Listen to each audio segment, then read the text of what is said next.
والسلام على أشرف المرسلين سيدنا ونبينا محمد النبي الأمي الأمين وعلى آله وصحبه ومن اهتدى بهديه إلى يوم الدين.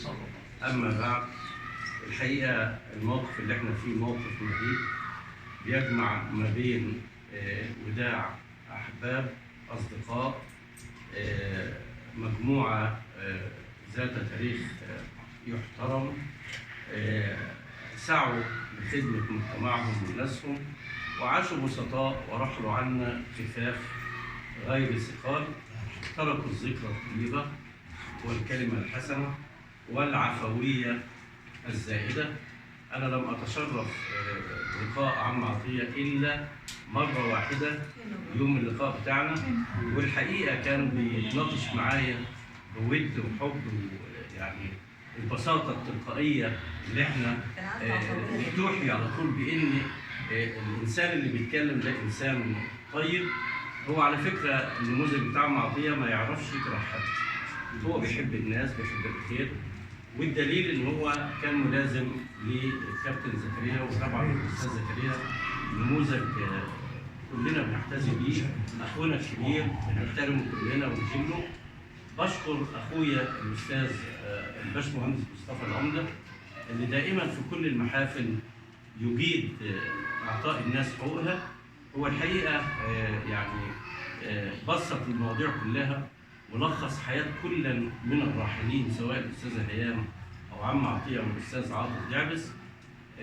أنا بس أود أتكلم عن المرحوم الأستاذ عاطف دعبس لأنه اشتغل معايا أو كان بيتردد عليا وأنا مدير عام إدارة شركة طنطا.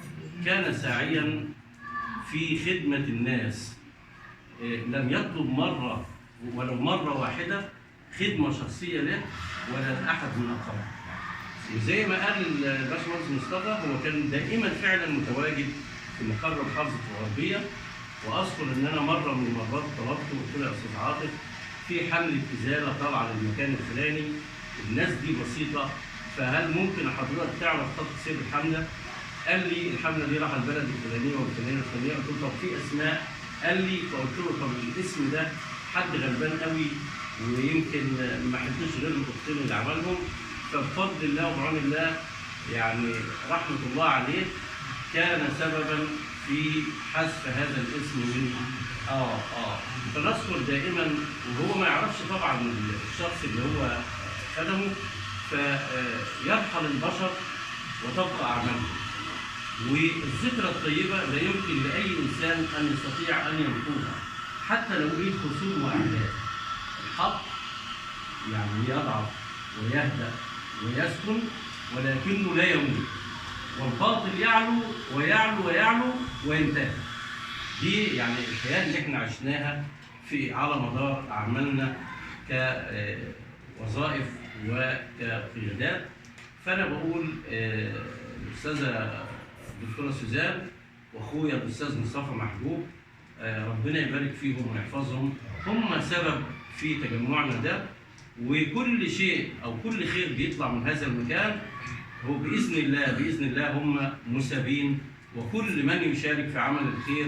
ودائما وأبدا لي رجاء، بس احنا كلكم أفاضل وقامات ونتعلم منكم، أما ندخل بيوت بعض أو أماكن عامة، عفوا في اللفظ اللي أقوله، نكون أعمياء وصم لا نسمع، ولما نخرج من المكان يصيبنا البكم، لسان لا ينطق. والله دي حقيقة.